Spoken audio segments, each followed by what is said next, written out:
Bem-vindo ao Mike Como Pode. Do nada eu fiz meu corre virar plano, yeah. Visionário tipo mano com vulcano, yeah. Quebrada pensa grande, não tem engano. Se o jogo é vida, eu jogo insano. Mas como pode, falo que é real. Mente milionária, coração local. De favela pro mundo sem manual. É business com alma, é original. Sem medo, sem freio, sem drama. Mente afiada tipo lâmina. Cada sonho uma chama, cada erro mais grama. Toda grande ideia começa com uma boa conversa. Eu sou Diego Santo e vocês estão em mais um episódio aqui do Mike Como Pode. E hoje nós estamos com uma presença ilustre aqui. O Manu vai apresentar pra vocês. E como que você tá, Manu? Irmão, tudo bem? Tudo ótimo, graças a Deus. Galera, o convidado de hoje é um cara muito especial, um cara que tem nos ajudado muito aqui também com ideias, com a construção aqui do nosso canal. E ele é um cara que entende aí de um assunto muito relevante para qualquer um. É um cara que entende da grana, é um cara que entende dessa parte aí que é necessária na vida de todo mundo. Hoje a gente vai entrevistar aqui o Wellington, que é diretor da Anifac e da Holding Investimentos. E a gente vai bater um papo aqui bem profundo com ele sobre vários temas. Isso aí, seja muito bem-vindo, Wellington. Se apresenta pra galera quem que é o Wellington e nós vamos começar esse bate-papo aqui muito leve, muito legal. Não, na verdade, eu que agradeço. Quando eu ouvi aí a história do podcast de vocês, eu falei, pô, isso é uma ferramenta fantástica que vocês estão criando. Parabéns aí pela iniciativa. E, bom, eu sou um jovem latino. Não, cara, na verdade é o seguinte, eu sou economista formado, desde 2021 atuo na área de investimentos, principalmente focado em pessoa física e PJ, né? A gente vai ter a oportunidade de falar mais. Um bicho aí do mercado financeiro. E tenho desenvolvido também um trabalho junto à Anifac, onde eu tenho um podcastzinho lá, né? Bem técnico, bem voltado para os membros lá, onde eu falo bastante sobre economia voltada para o mente de negócios, né? É isso, basicamente. Pô, que legal. É uma honra estar aqui com você, de verdade. Obrigado por você ter aceitado o convite, por se disponibilizar e ter dado essa atenção aqui. Eu tenho certeza que vai ser uma aula para quem estiver assistindo e para nós aqui também entrevistando, né, Manu? Mas eu acho que para começar esse tal do storytelling, né, nós voltarmos lá no passado e quem que era o Wellington antes do mercado financeiro, antes do mundo acadêmico, né? Quem que era o pequeno Wellington? Da onde veio, né, essa vontade de mexer com número, né? Todo mundo corre de matemática, né? Cara, eu sempre fui nerdola, né? Minha cara não esconde, cara. Então, assim, eu ganhava a mesada dos meus pais, eu corria na banca pra comprar revista Exame, revista Isto é Dinheiro, eu ficava lendo lá, achava o máximo aqueles negócios. Né? De moleque já? De moleque, meu sonho era ser empresário, desses empresários grandão, assim, sabe? Bilhão, assim, era meu sonho, né? E, cara, basicamente foi isso, assim, eu fui tocando a vida, eu percebi logo cedo que eu gostava de número, mas não era gostar de número como um engenheiro gosta, eu gostava de dinheiro mesmo, discutir grana, discutir dólar, essas coisas eu sempre achava o máximo, apesar de não entender nada naquela época. E aí, naturalmente, eu caí para administração, porque eu achava que seria interessante, né? Fiz um curso técnico de administração numa escola técnica lá em Pinheiros, Guaraci. Depois, eu fiquei meio desiludido com o negócio de administração. Falei, poxa, mas eu acho que eu queria um pouquinho mais. Aí, pensando, eu fiz economia. Eu prestei economia na Unesp. Acabei passando meio... Tem uma história boa, assim, é uma história muito longa, eu não vou contar. Mas assim, cara, passei em economia lá, a mulher me falou, você passou. Eu falei, é trote, né? Porque eu fiquei lá nos últimos da lista lá. Eu falei, pô, tá de sacanagem comigo, né? Como que isso aconteceu, né? Ela, não, vem logo aqui amanhã. Eu falei, não, amanhã eu não posso, não sei se é verdade. Enfim, aí eu fui fazer economia lá na Unesp, né? Mas eu acho que, dando um resumo geral aí de vida, foi isso, cara. Um amor enorme pelo mercado financeiro que acabou guiando todos os meus passos até eu sair da faculdade. Aí depois da faculdade eu dei uma perdidinha ainda, eu fiquei meio, poxa, o que será que eu faço? Aí com 29 anos eu descobri, falei, cara, quer saber? Eu vou largar tudo, louco de pedra. Vou largar tudo e vou me enfiar no mercado financeiro. Acabei virando assessor. O pessoal da Holding Investimentos que eu agradeço. A gente é credenciado a BTG Pactual, né, para que tenha aí a referência da plataforma onde eu atuo. O pessoal da Holding Investimentos viu um maluco passando na rua e falou, vem cá que você... Tem potencial. Tem potencial, hein? Né? Eu conto essa história desse jeito porque o pessoal lá é muito bacana, o pessoal me acolheu muito bem. E esse ano, né? Foi o ano que eles resolveram falar, pô, a gente precisa de mais um sócio. Pô, que por legal. acaso você Que tá aí, legal. né? Aí eu aceitei ali o desafio, né? O desafio e o prazer também de participar do projeto. E é isso, eu acho, né? E já são quantos anos de Hold Investimentos? Cara, desde 2021, né? 4 anos aí, a gente pode colocar na conta. Meus parabéns aí, né? Porque cada vez foi alavancando mais a carreira, né? Mas voltando um pouquinho mais em relação a isso, quem que foi o seu divisor de águas para você olhar tão com vislumbre assim para esse mercado financeiro? Cara, boa pergunta. Eu acredito muito do que eu gosto do mercado financeiro. É um cara chamado André Ribeiro. Uhum. Hoje o André Ribeiro é famoso por vender curso, etc. Mas esse cara, ele começou lá atrás, quando tudo era mato, assim. Ele fazia tudo assim. Era canal do YouTube dele. Deve ser um dos canais de finanças mais antigos do YouTube, pra vocês terem uma ideia. E ele dava muita aula gratuita. Então eu lembro, cara, que eu tava... Às vezes eu saía do trabalho e ia correndo para casa pensando, pô, eu vou assistir mais uma aula do professor lá do André Ribeiro e tal. Sentava e ficava ele falando ali sobre investimentos, né? Um tema bastante específico de bolsa de valores e tudo mais, eu achava aquilo o máximo, né? Engraçado que hoje em dia eu quase não opero bolsa de valores, né? Mas assim, o carinho e a admiração ficou para sempre, por causa disso, de ter aprendido tudo com ele. E eu acho que o legal de tudo isso, né, é que com esse conhecimento, eu acho que você correu na contramão das pessoas da sua idade, né? Enquanto muitos queriam, acho que, jogar bola, né, e tudo mais, você estava ali vislumbrando a questão dos números. Como que foi para você também ter essa visualização? As pessoas da sua idade indo para outros segmentos e você indo para um segmento que pouco procurado, né? Cara, na realidade, eu acho que você tem pessoas diferentes com habilidades diferentes. Isso que faz a sociedade andar para frente, né? Uhum. Então, eu lembro, por exemplo, quando eu estudava lá no Guaraci, tinha uma colega minha que o negócio dela era medicina. E hoje em dia ela se formou em medicina na USP e tal. Então, assim, essas loucuras, essas obsessões, né, acabam levando a gente para áreas muito interessantes que precisam ser desenvolvidas. Então, eu vejo com muita naturalidade, na verdade. Eu acho que, assim como o colega que era da educação física acabou fazendo educação física, o colega que era da matemática acabou indo para matemática, acho que cada um ali foi se encontrando, né? Acho que o mais importante é isso, você se encontrar. Eu demorei um pouco, como eu falei, né? Eu saí da faculdade, acabei patinando um pouco, mas depois que eu me encontrei, hoje eu tô perdendo cabelo, mas é por uma coisa que eu gosto, né? Uma coisa que eu amo. Legal. Ô Wellington, e aí eu tava pensando aqui, né, cá com meus botões. Investimento. Quando a gente fala de investimento no Brasil, vamos combinar que não é uma coisa tão comum, né? Você que é o cara dos números, me corrija aí, mas eu já ouvi um número de que o brasileiro é de 1 a 3% ou 2% do brasileiro que tem o hábito de investir. E aí você pensar em ingressar nessa área, né? Assim, claro que o mato é muito alto, tem muita oportunidade, mas quando você entrou de cabeça, você deve ter passado por outros escritórios, hoje você já é sócio na holding, mas quando você entrou mesmo e começou a mexer com isso, qual foi o maior desafio, já que o brasileiro não tem a cultura do investimento? E me corrija o número aí se eu estiver errado. É engraçado você falar isso, porque a holding foi minha primeira namorada e única.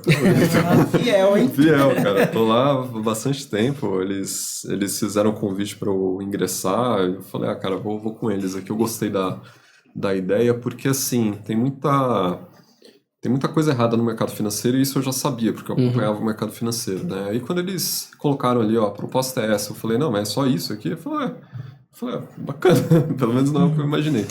Mas assim, qual que é o problema do Brasil com relação ao investimento, né? A população brasileira ainda é muito pobre. Você tem uma quantidade muito grande de pessoas pobres, né? Então... tem um número que roda por aí das pessoas que recebem Bolsa Família, e é um número assim alarmante. Você tem estados em que tem mais gente no Bolsa Família do que no CLT. Meu Deus. E assim, quem tá no CLT também não tá nadando de braçada por aí, né? Então, percebe ali quando eu falo que o país é pobre, ele realmente é pobre. Muitas vezes a gente tem a visão de que, não, o país é desigual. E sim, o Brasil é desigual, mas ele também é pobre. Sim. Entendeu? Mesmo quando você compara, mesmo se você pegasse o bolo de dinheiro, né, o bolo de riqueza gerada no país e dividisse igualmente para as pessoas, você ia ter essa noção. Poxa, mesmo assim as pessoas aqui no Brasil ainda são pobres. Então, você tem esse grande problema. E aí, esse número que você trouxe, ali ao redor de 3%, Se a gente for um pouquinho bonzinho, colocar ali poupança como investimento, a gente consegue números até melhores. Só que assim, aí você vai para essa parte da qualidade desse investimento, né?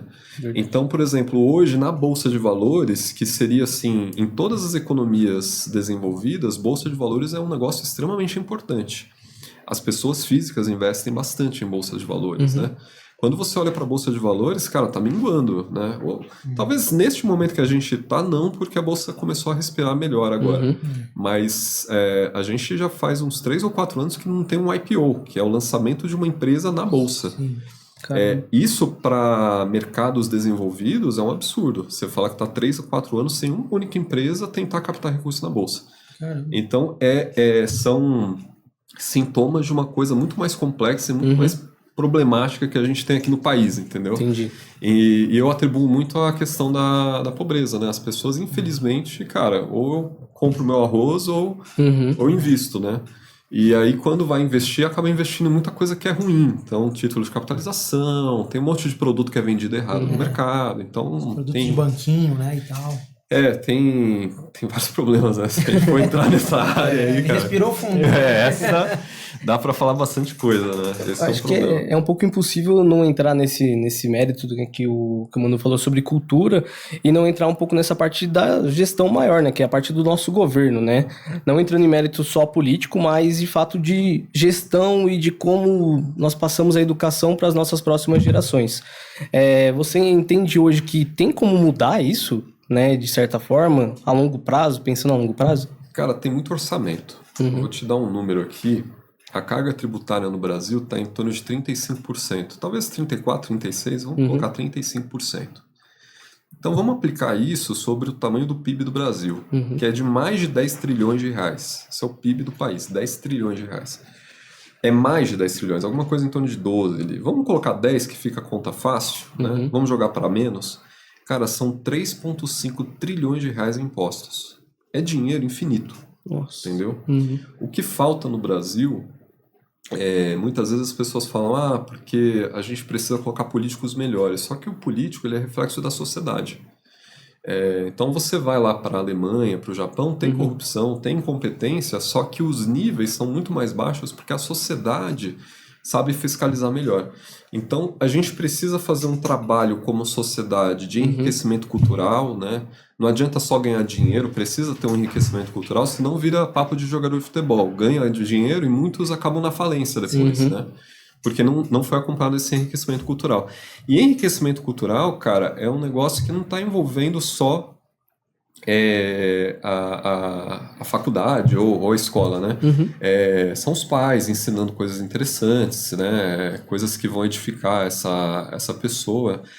Assim, um trabalho bastante complexo, né? Imagino. Então, eu diria para você que o Brasil hoje, nessa disciplina aí, ele é um aluno abaixo do mediano, é um aluno ruim, né? Precisa melhorar muito. E é um papo que passa, assim, de gerações, né? Assim, tem que ir plantando e a gente nem vai ver isso, né? Isso vai levar algumas gerações até a gente ter um reflexo positivo, né? E aí, Wellington, aproveitando a esteira da pergunta do Diego, o cliente que te procura hoje na Hold Investimento, qual que é o perfil desse cara, né? Falando de nível Brasil, é profissional liberal, é o empresário? Quem é o cara que, por conta própria, ele bate na porta de vocês atrás de uma ajuda, de uma consultoria? Isso aí é interessante. Quando eu entrei, né, 4 anos atrás, o mercado de assessoria já estava relativamente consolidado, e hoje ainda mais. Aí você conversa com os meus sócios que fundaram mesmo o escritório em 2017, e eles vão falar assim, Wellington, eu já tive reunião que eu tinha que explicar o que era uma assessoria de investimento para os clientes. E às vezes, assim, clientes que tem uma formação, os caras que têm dinheiro e tudo mais, o cara não sabia o que era assessoria de investimento em 2017, para vocês terem uma ideia de como as coisas são relativamente novas, né? Mas, basicamente, o nosso público lá, o escritório ainda é um escritório boutique, né? A gente preza muito por clientes de alta renda. E aí é engraçado, né, o nosso papo aqui, às vezes a gente acha o cliente de alta renda tá lá no Itaim, né? Sim, tem bastante gente de alta renda lá, mas tem esses empresários. Então a gente tem muitos clientes na Bahia, por exemplo, porque um dos sócios tem familiares lá na Bahia. A gente tem alguns clientes ali no interior de São Paulo que são interessantíssimos também, gente que está em cidades pequenas, mas cidades que o cara controla ali uma empresa, alguma coisa assim, né? E aqui em São Paulo não é diferente. A gente ainda tem uma base muito grande de médico. Médico ainda tem um número grande ali no escritório, mas hoje em dia eu tenho percebido assim, a abertura de conta de muito profissional liberal mesmo. E o pessoal também da internet. A gente já tem alguns clientes que tem esse pezinho aqui na internet, nas redes sociais. Começando a surgir bastante. E como que você vê esse aumento desses digitais influencers, né, que vem hoje assumindo um posto de empresários aí, né, gigantescos, né? Então, nós estamos aqui também nessa parceria, né? Já tá. Faz um desconto pra mim. Como que é essa assessoria? Não, sabe o que eu acho legal? Que, assim, podcasts que nem o de vocês, que falam de vários temas, mas principalmente tem empreendedorismo aqui, né? Sim. Tem chamado cada vez mais a atenção do brasileiro, porque, infelizmente, no Brasil, devido a essa situação que eu descrevi antes, que o pessoal aqui, enfim, o país é um país pobre, etc., o empreendedor ainda é muito de necessidade, e não porque ele teve uma ideia genial e quer colocar essa ideia em prática. Não, putz, cara, ó, perdi um emprego, não sei como é que eu vou pagar as contas, sei lá, vou comprar produto aqui para revender, entendeu? Só que aí, com o avanço da internet, você começa a ter esses podcasts que falam sobre empreendedorismo e vão colocando ideias muito interessantes na cabeça dessa galera. Legal. E você começa a nichar num ponto assim, hoje em dia você tem mentor de varejo, cara é especialista, eu conheço 2 caras, por exemplo, um é especialista em supermercado e o outro é especialista em loja de construção, entendeu? O cara é super nichado nesses negócios. Então assim, eu vejo com bons olhos desde que esse influenciador esteja trazendo alguma coisa positiva, porque a influência também vale pro lado negativo, né? Tem um monte de influenciador aí que... Pô, cara, não vale um segundo que você ouvir desse cara, você tá perdido, entendeu? Mas é muito dessa maneira que eu enxergo. Entendi. O Wellington, e falando ainda de educação, né? Você falou uma coisa interessante. É mais a necessidade do que uma ideia do cara. E mesmo o empresário, mesmo o grande empresário, um cara que já tem aí faturamento na casa do milhão, esse cara também, falando a nível de educação financeira, são pessoas também que você tem que gastar um pouco de energia explicando as bases da economia para explicar para o cara o que é uma bolsa de valores, o que é um CDB, um CDI. Mesmo para o empresário, a regra é a mesma? Olha,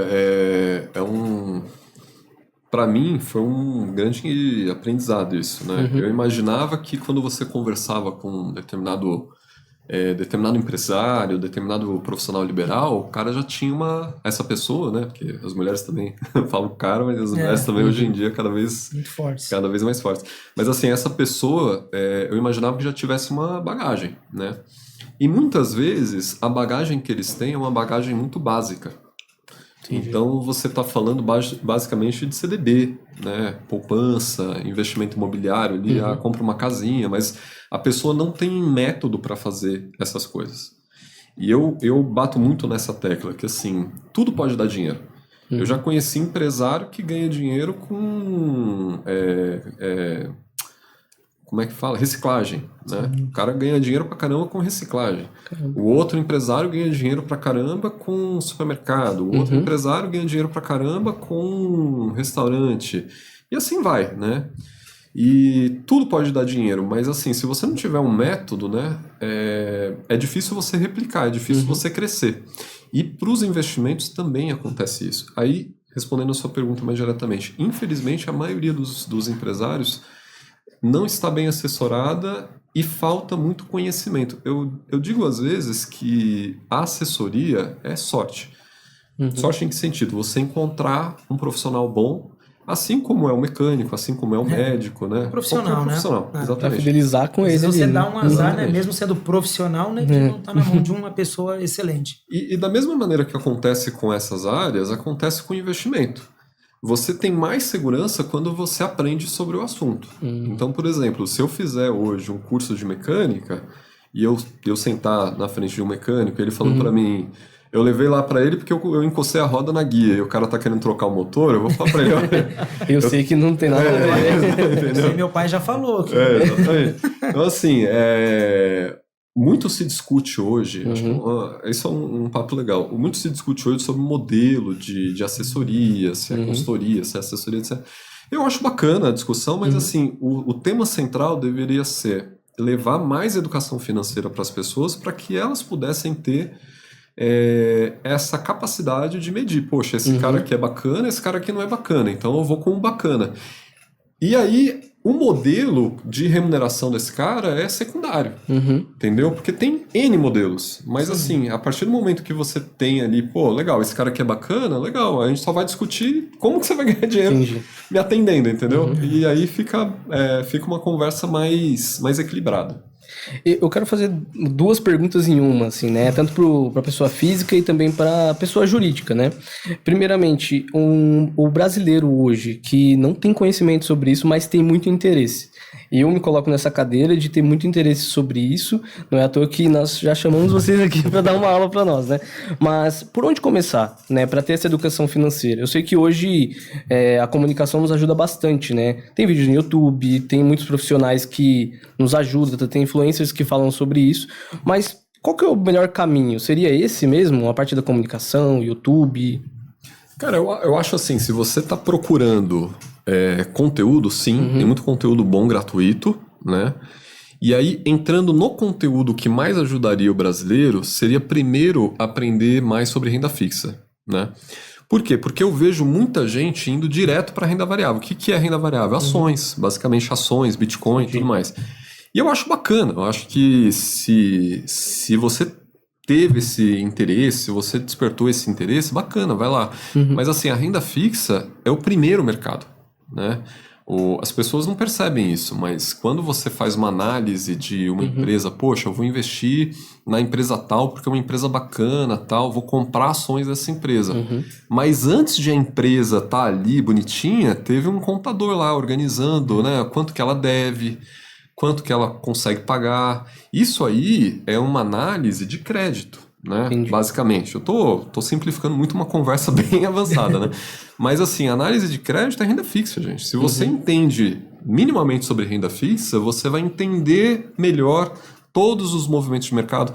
Tem uma relação muito próxima entre taxa de juros e movimentos da bolsa, entendeu? Então, assim, a renda fixa é a mãe de todos os mercados. E eu vejo que as pessoas estão buscando na internet, positivo, bacana, só que já pulando alguns degraus e indo direto para a coisa mais difícil, para a Fórmula 1 do negócio, entendeu? Pô, aprende a andar de kart primeiro, depois você vai. Você pega a Ferrari, né? Exatamente, senão o negócio não vai... Ô, Elton, e até aproveitando, Diego, era até o que eu ia falar aqui. Todos os setores passaram pelo boom da internet pós-pandemia, né? E a gente sabe aqui, né, que Primo Rico foi uma das maiores marcas que estourou com a internet. Na tua visão, assim, o que contribuiu assim de positivo, mas o que veio a reboque de negativo? Porque, cara, tem as criptos aí no meio, tem pirâmide, tem muita coisa, e de novo a gente cai no papo de educação. O brasileiro é péssimo de educação financeira. Mas na tua visão, que está num escritório sério e conceituado, o que a internet acabou entregando de bom e de ruim com vários canais aí falando sobre finança? A parte positiva foi realmente expandir, disseminar a palavra, vamos dizer assim. A pregação. Exato, né? pregação. Então, hoje em dia, eu pego muito Uber. E é um público, cara, que você conversa, você descobre várias histórias interessantes. E muitos deles falam para mim de investimento. Que legal. Entendeu? Isso é muito bacana. Eu vejo assim, poxa, o investimento está saindo da Faria Lima e está chegando no pessoal que precisa chegar. Porque todo mundo precisa investir. Todo mundo. Então, assim, bacana, positivo, né? Disseminou a palavra. Por outro lado, você tem várias formas de falar bonito sobre determinado assunto sem, ao menos, conhecer sobre aquele assunto. Vou dar um exemplo claro, tá? Se você pegar a Bolsa Americana, ela só sobe. É o que o pessoal fala, só sobe. Só que o pessoal esquece que tem as barrigadas no meio do caminho. Sim.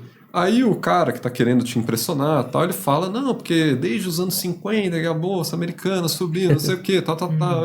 Beleza. E aí a pessoa que não tem o conhecimento necessário, né, ela pode pensar, então vou abrir uma conta na corretora, vou colocar todo o meu dinheiro em Bolsa Americana, porque só sobe. E aí vem uma crise, né? A gente está passando por um momento que está um pouquinho enrolado ali. Algumas empresas que eram empresas assim, fantásticas, né? Nos Estados Unidos você tem empresas ali que elas valem mais do que a economia de vários países. Né? Uma única empresa, imagina isso. E aí você tem essas empresas passando por umas barrigadas, né? E esse investidor que não sabe o que está fazendo, porque ele foi na onda de um sujeito que sabe menos ainda, esse investidor ele vai passar por um aperto. Nossa, tá? Vai passar por um aperto.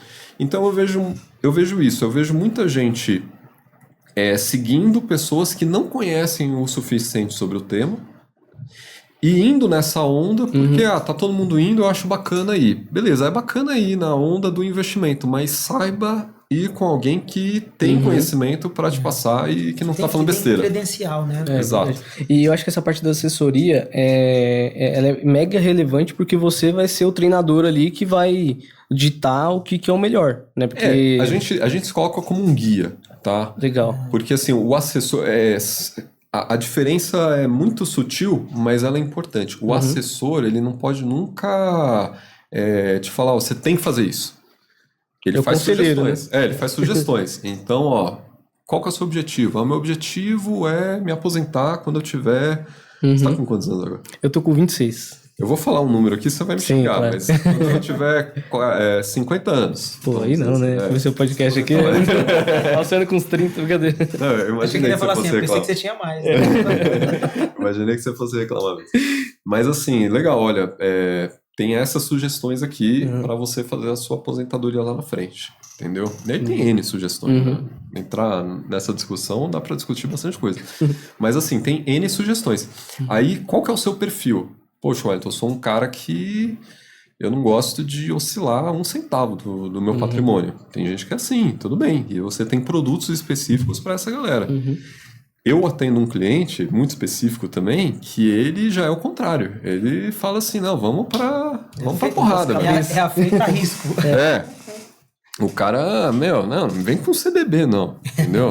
Fala pra mim de... Qual é a cripto do momento? Eu fiz uma reunião com ele que foi muito engraçado, que ele me falou assim, traz pra mim a ideia mais maluca que você tiver e eu vou analisar. Entendeu? Então, você tem os diferentes perfis. E é bacana, porque você começa a entender que investimento, né? Muitas vezes fala assim, eu quero investir porque eu quero mais retorno.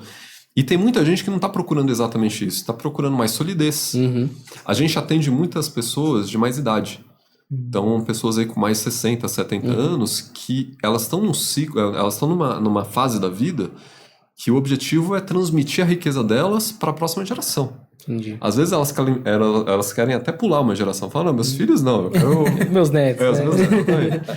Então, assim, essas pessoas vão atrás de produtos muito específicos para que isso possa acontecer. Entendi. E aí a gente está falando de estruturação, de novas... enfim, um papo maluco aí. Mas é estruturação de uma família, cara. Entendi. Um negócio muito louco. Então, assim, o meu negócio hoje não é tanto falar para você, investe nisso aqui que você vai ganhar mais dinheiro investindo nisso. O meu negócio é estruturar para você uma carteira que seja do seu perfil, né? E que você tenha, conforto. Clareza do objetivo. Exatamente. Também. Legal. E aí, dentro disso, eu posso propor um monte de coisa para você, além dos investimentos. Então, não é só investimento. Posso propor para você um seguro de vida, posso propor para você uma alavancagem via dívida bancária. Tem N coisas que dá para fazer, desde que você se sinta confortável com a operação e que você entenda, né? O duro é isso, a pessoa entender o que ela tá fazendo. Depois que ela entendeu o que ela tá fazendo, legal. Aí tá bacana. Vai em frente, né? Ô, Wellington, eu quero aproveitar aqui a sua presença para... A gente vai de verdade aqui também, né? Aprender, né? Aprender com você. E você sabe, né? Eu e o Diego, nós somos executivos de uma fintech e a gente atende vários empresários concentrados muito aqui na Zona Sul, no extremo sul e alguns na periferia. E você estava falando aí, né, aqui no escritório da Holding, você tem o cara da Faria Lima, mas você tem o cara do interior da Bahia e assim vai. E, cara, uma coisa que eu e o Diego descobrimos, assim, que também foi surpreendente, é o quanto de grana a periferia movimenta.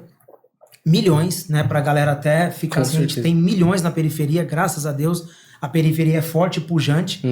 E só que ao mesmo tempo, né, que isso é um dado muito bom, tem o outro lado que preocupa, que é assim, empresários que o cara sabe ali da parada dele, ele sabe fazer aquele alimento, ele sabe construir aquele móvel, mas quando fala de fazer gestão da empresa dele, a coisa é assustadora e eles nos procuram e pedem ajuda. Tô dando esse contexto todo porque nós, como executivos dessa fintech, a gente ouve muitas perguntas porque esses caras se consultam com um gerente do banco, com um contador ou com um amigo advogado. E aí agora eu queria até, Diego, levar nessa linha de fazer perguntas que os empresários trazem pra gente. E a primeira é consórcio. Se fala muito de consórcio dentro da periferia, tanto para o empresário como para o CLT.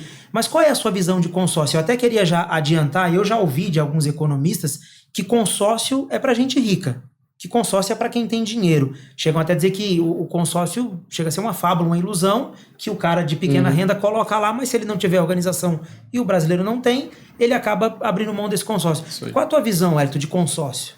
Vamos lá. Por que... Primeiro, consórcio, acho assim, tem muita gente que confunde as coisas, né? Fica discutindo consórcio, financiamento imobiliário e tal. A minha ideia de consórcio é o seguinte, é uma forma de alavancagem financeira. Alavancagem é dívida, tá? Você está tomando dívida de uma forma diferente, que é através de consórcio. Então, necessariamente, isso vai ter um impacto no seu fluxo de caixa. Se você é empresário, você já entendeu o que é o fluxo de caixa, porque você já está acostumado com essa conversa. Agora, se você não é empresário, se você é CLT, enfim, se você é um trabalhador comum, vamos dizer assim, o fluxo de caixa, é simples. Que entre o que sai todo mês ali da sua conta, certo?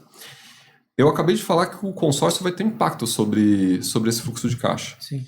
E esse impacto, geralmente, é medido da forma errada. Então, vamos lá, vamos pegar dois exemplos. O cara que tem grana e o cara que não tem. O cara que não tem faz a conta assim, poxa, cabe no meu orçamento uma parcela de R$500 do consórcio. Então, ele vai atrás, seja lá qual for o objetivo dele, ele vai atrás de um consórcio com uma parcela de R$500. E, infelizmente, ele vai encontrar o vendedor que vai falar, tenho aqui para você o consórcio de R$500, vamos lá, faz aí. Às vezes o cara é tão bom vendedor que já faz um consórcio de 700. Cabia 500, já fez 700. Já dá uma forçadinha. Tem isso também. Só que ele esquece de falar que você vive num país que tem uma inflação maluca, né? A inflação no Brasil, na média, nos últimos 20 anos, foi de 6% a 6,5%. Isso é inflação oficial, tá? Se a gente pode entrar numa discussão aqui depois, mas assim, inflação oficial, 6% a 6,5% na média. Só que em alguns períodos você teve picos de 10%, às vezes até um pouquinho mais de 10%, tá? De inflação. Sim. Ou seja, seu dinheiro perdendo valor. Essa inflação é repassada para o consórcio. Então, aquela parcela de R$500, eu vou pegar uma inflação de 10% para ficar fácil, tá? A parcela de R$500 no ano seguinte vira 550, tá? Vamos pegar um exemplo que é assim, um consórcio de 15 anos, uma média de inflação de 6%. Cara, a gente está falando de mais do que o dobro do valor inicial de parcela lá no final dos 15 anos. Então, você está acostumado a pagar seus R$500 por mês aqui, você vai pagar mais de 1.000, bem mais. Eu não fiz a conta aqui de cabeça, mas dá bem mais de R$1.000 por mês. A pergunta que eu faço para vocês é o seguinte, essa pessoa mais pobre teve um ganho adicional ali, salário, vamos dizer assim, o salário dela aumentou nesse ritmo? Proporcionalmente, não, né? Não. Infelizmente, não. Tá? Então, para essa pessoa com menos condições financeiras, o consórcio pode se tornar uma baita de uma armadilha. Porque o que vai acontecer? Poxa, eu não estou conseguindo pagar, então eu vou parar de pagar e eu vou pedir o ressarcimento. Aí a administradora vira para a pessoa e fala assim, beleza, eu vou te ressarcir daqui a 10 anos. Quando vencer lá todas as cotas e tal. Aí vira briga, chama advogado, não sei o que. Vira um negócio maluco, entendeu? Isso é tão doido, mas tão doido que eu tô falando, que existe um mercado de fundos que compram essas cotas de pessoas que não estão conseguindo, não estão conseguindo pagar. Conheci um cara que trabalhava com isso. Exatamente. Vivia disso. Então, vamos dizer assim, a pessoa pagou lá uma parte do consórcio e ela ainda precisa, vamos supor aí, que ela pagou R$50 mil de consórcio. Só um exemplo, tá? Esse fundo fala para ela, olha, você ainda tem mais 150 mil para pagar, você não tem condição de pagar, só que você também só vai receber esses 50 mil aí seu daqui a 10 anos. Nossa. Vamos fazer um acordo aqui, eu te pago inflação, 10, 15 mil aqui. O valor já... Eu arco com tudo. Traz o dinheiro a presente, né? Exatamente. Leva, né? Cara, infelizmente tem gente que vai lá e topa fazer porque tá precisando de dinheiro, foi mal informado, né? Entendi. Agora vamos falar do cara que tem dinheiro. Né? Esse cara que tem dinheiro, você vai ter... se o cara tem um fluxo de caixa muito forte, o cara aguenta. Entendeu? Eu fiz aqui... óbvio, né? Tô imaginando que o cara mediu ali, né? O tamanho da prestação contra o fluxo de caixa dele, ele vai falar, pô, eu aguento pagar isso aqui... Tá tudo certo. O risco é pequeno. Exatamente. E aí você tem um outro tipo de cara que tem grana, que é o cara que tem grana investida. Então o investimento dele pode corrigir a inflação também. Olha, né? Entendi. Por que eu tô falando isso? Porque muitas vezes as pessoas focam no seguinte, pô, a carta de consórcio vai ser reajustada pela inflação. Só que esse reajuste não vai pro bolso da pessoa. É por isso que eu tô falando, o impacto no fluxo de caixa é o mais importante. Entendi. Então, ok, a sua carta foi corrigida pela inflação, bacana, a sua carta lá de 100 mil agora virou a de 110, no meu exemplo, né? Tá bom, top. Só que o problema é que esses 10 mil reais não estão no seu bolso, eles estão na carta lá parado, você precisa ser contemplado para usar esse benefício, né? Tem que contar com a sorte. Né? Então, aí o cara que tem dinheiro investido, ele tem o dinheiro dele investido, a carta subiu 10 mil reais, beleza. Lá na frente eu vou ter esse benefício. A minha prestação subiu um pouquinho também, só que eu tenho dinheiro investido, então uma coisa meio que compensou a outra, tá tudo certo. Então, assim, são dois mundos completamente diferentes. Né? Então, eu falo para as pessoas, evitem comprar consórcio se vocês não entenderem onde vocês estão se metendo. E aí... de novo, volta lá no educacional, né? É a aula, né? É a por aula. isso que a gente vai te fazer bastante pergunta nessa Não, linha, né, com Diegão? certeza. E até entrando nessa parte de visualização do empresário, né? Você fez até uma analogia da pessoa que tem, né, dinheiro, que sabe investir e consegue fazer esse cálculo, e desde a pessoa que só vislumbra o que foi vendido para ela, né? Tem um outro ponto que eu acho que eu já vi, tenho amigos que falam dessa forma e até a nível de curiosidade. O que o patrimônio, de fato, ele acaba sendo um investimento próprio, onde eu quero chegar, para não ficar tão abstrato, né? Às vezes ele trabalha com um construtor, ele tem um trator, vamos se dizer, e aí ele fala, olha, eu não quero investir meu dinheiro porque eu tenho patrimônio, esses tratores aqui. Assim como o dinheiro, né, esse patrimônio que seria produto, ou seria de fato máquinas, né? Aquilo também perde valor com o tempo? O que você vê em relação a isso? O que você passa também para as pessoas terem essa visualização? Aí a gente entra num tema bem técnico, que é custo de oportunidade, né? Então, vamos lá. Você trouxe o exemplo do trator e ele é bem fácil de entender. Aquilo tem uma depreciação, né? O trator, se ele ficasse bonitinho para sempre, tava bacana, né? Mas infelizmente você vai usar o trator e vai ter um desgaste natural do equipamento. Sim.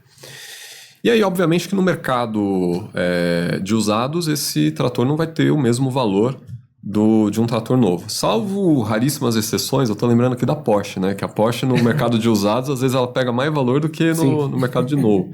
Mas aí é um negócio extremamente raro e geralmente acontece em produto de luxo. Mas aí, voltando ao tema do trator.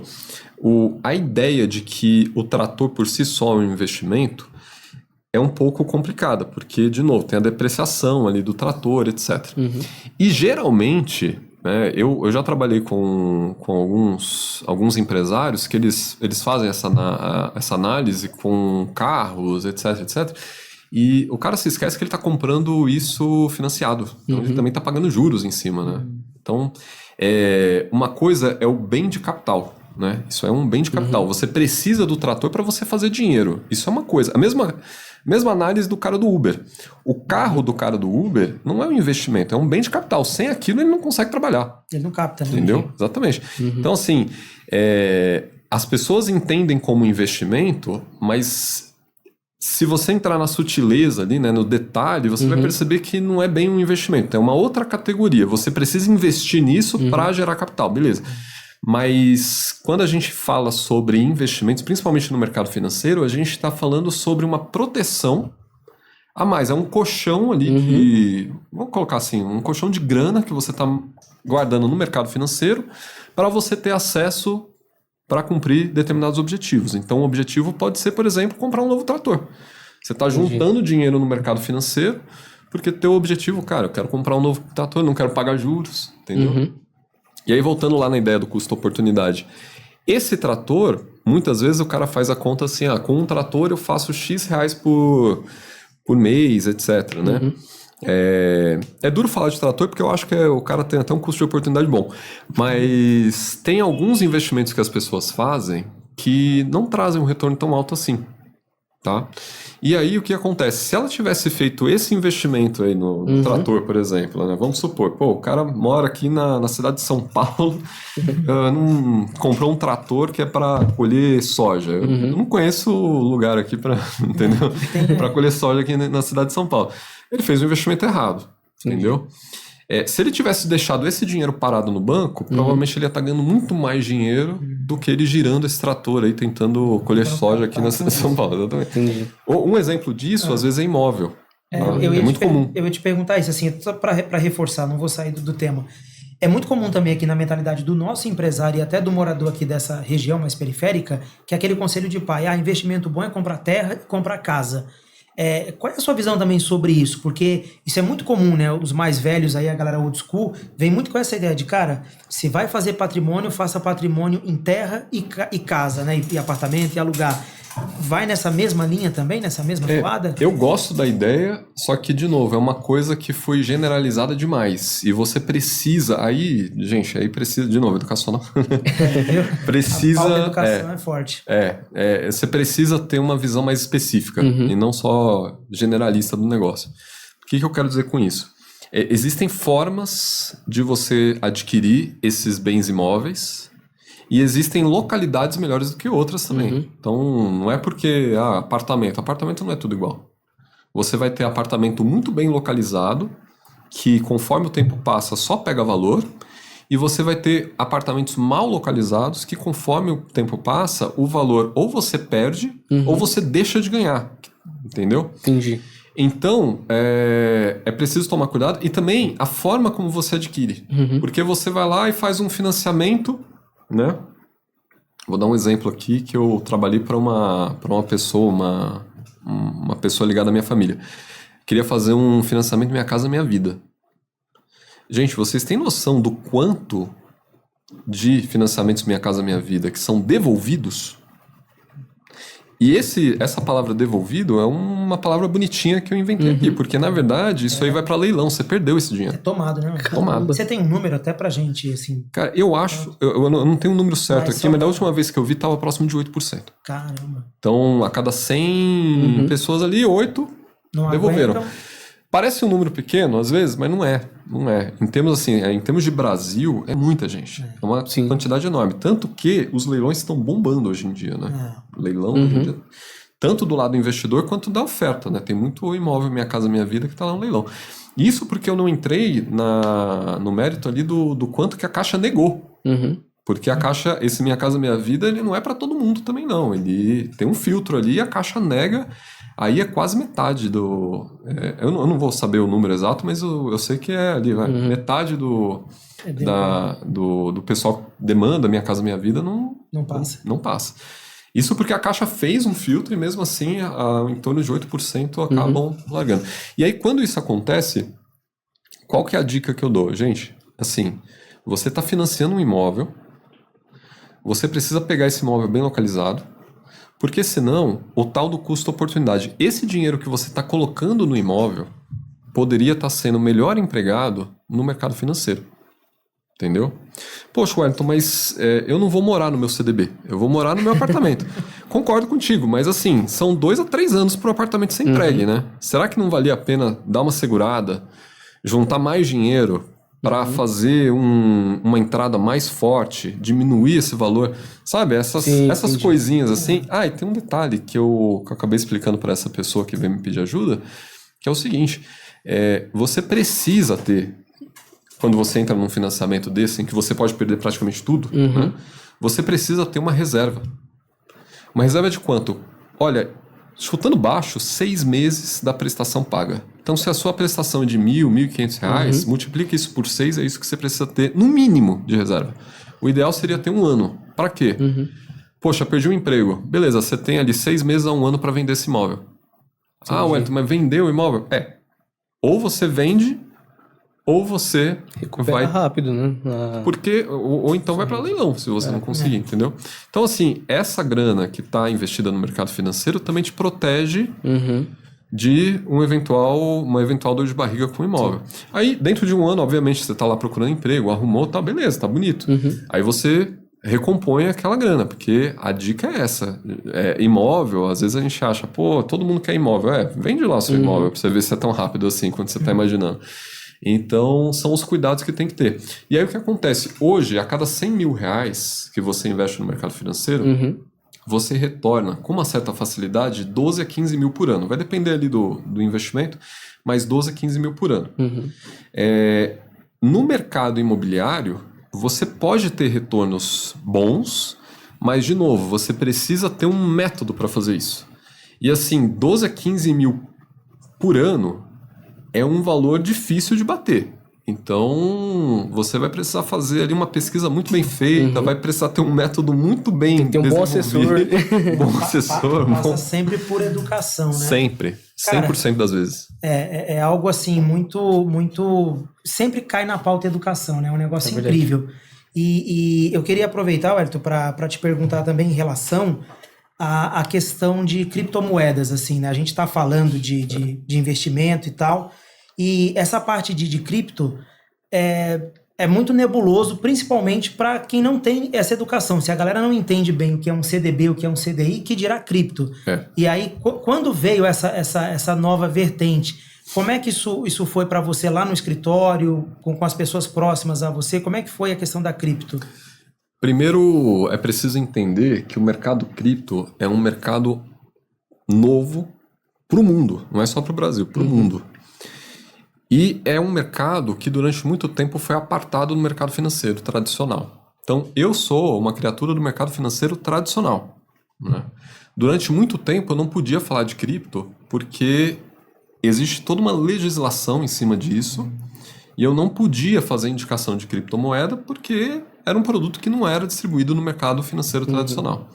Isso mudou muito recentemente. E é bom que tenha mudado, porque agora tem mais essa opção dentro das plataformas, né, a gente poder falar de cripto. E aí, qual que é o problema? Como era uma coisa, era uma coisa nova, né? Muitas pirâmides financeiras foram criadas com o nome da criptomoeda, principalmente do Bitcoin, né, que era o mais famoso. Só que pirâmide financeira, o cara que vai montar uma pirâmide financeira, ele sempre vai montar em cima de alguma coisa que está na moda, porque fica fácil de você captar o recurso. Surfa na onda, né? Surfa na onda, exatamente. Então, teve uma época que era o ouro. Aqui no Brasil teve uma pirâmide muito famosa que usava até o Antônio Fagundes, se eu não me engano, como garoto propaganda, que era do boi. Do boi, gordo, né? Boi. Aí teve uma do avestruz, enfim. O pessoal era criativo. Então, assim, vamos esclarecer algumas coisas. Assim, o mercado de criptomoeda, ele existe, e existem criptomoedas que são bacanas de você investir. O problema é que você precisa, de novo, de um educacional para saber onde você está se metendo. Entendi. Porque ele tem muito risco. Até quando você faz certo tem risco, imagina quando você fizer errado, né? E um dos riscos mais comuns, eu acho que é um alerta bacana para todo mundo, é o seguinte: quando o cara te promete uma rentabilidade. Então, eu sou do mercado financeiro tradicional, eu não posso prometer uma rentabilidade. Às vezes, eu tenho produtos, por exemplo, que eles te pagam 15% ao ano. Eu não posso fazer essa conta para você e falar, você vai ganhar sempre 15% ao ano. Por quê? Porque existe uma legislação que protege o investidor de alguém sacana que está tentando te ludibriar, tentando te enganar. Entendi. Entendeu? Então, quando um sujeitinho chega para você e fala assim, pô, cara, não, que você vai ganhar aqui 3% ao mês, 5% ao mês. Né? Tem um pessoal que faz umas promessas assim que eu falo, cara, não existe. É o seguinte, o investimento mais seguro que tem hoje no Brasil, Selic. Você vai procurar um investimento atrelado a Selic ali e tal. 15% ao ano. Qualquer coisa acima disso, você já está correndo risco. Quando eu falo qualquer... é grande, né? 15,5% já está correndo risco. Quando o cara fala para você que você vai ter um retorno de 50% ao ano, cara... Tem PDU aí, né? Entendeu? Então, assim, as pessoas precisam ter essa noção. Elas precisam saber que investimento principalmente em cripto, tem risco se você fizer certo. Imagina se você fizer errado, entendeu? Aí você cai no golpe, tá? Então, beleza. Como que eu vejo cripto hoje em dia? Eu acho que é um mercado bacana. Eu acho que veio para ficar. E eu tenho uma visão de que vai evoluir a tal ponto que todo mundo vai passar a usar alguma cripto. Porque realmente é uma solução tecnológica fantástica, entendeu? Às vezes as pessoas, da mesma maneira como a inteligência artificial hoje, a pessoa fala assim, mas eu não uso inteligência artificial. Usa. Se você entra no site, se você usa o iFood, por exemplo... Pedir uma comida, né? Inteligência artificial pra caramba ali. Entendeu? Aí, viu, mano? Da última vez nós tivemos um papo aqui de ChatGPT, eu mando quase batendo no ChatGPT aqui. E o Gabriel aqui falou, não fala assim não, aí é minha amiga. Porque vocês têm isso, entendeu? Da tecnologia por trás, né, do nome. Então fala assim, pô, criptomoeda, cara, tem uma tecnologia animal por trás disso. Tem muita coisa hoje rodando com base nessa tecnologia. Legal. E a criptomoeda é uma ponta dessa tecnologia. Você tem muito mais coisa por trás. Não vou entrar aqui nos detalhes porque é um papo complexo. Mas assim, tem muita coisa rodando por trás. Então assim, você vai ter ao longo dos próximos anos as pessoas usando sem saber. Hoje o câmbio... Hoje tem várias empresas que fazem câmbio através de criptomoeda. Porque você consegue fugir do IOF. Caramba. O mercado, o Banco Central na besta já olhou para isso, né? A Receita então falou, opa, vamos começar a taxar. Aí olha só que louco, você precisa ter um reconhecimento, do reconhecimento passa a ter um entendimento, às vezes esse entendimento evolui para uma legislação própria, olha só que doido, para você poder padronizar, né, o mercado. E mesmo assim... vão surgir novas tecnologias todos os dias, e a gente vai ficar sempre para trás. A gente tá, poxa, eu regulei o mercado, sei lá, do Bitcoin. Não, amigo, do Bitcoin é uma parte do mercado. Tem um monte de coisa. Tem blockchain, tem várias coisas, né? Então, assim, é um negócio muito doido. E eu acho que todo mundo deveria ter um pouquinho, mas assim... precisa... E como que eu aumento essa minha exposição? Quanto mais você aprende sobre o produto. Eu tenho colegas, por exemplo, que eles têm 100%, mas é um cara assim, que ele respira criptomoeda e tudo mais. Então, assim, e se especializa, né? Se especializou, exatamente. Assim, é aquela coisa, o cara tem que estudar bastante e se alimentar bem para não fazer bobeira. Exatamente. Falando em se alimentar... vamos chamar um parceirinho nosso aqui para falar. Com certeza.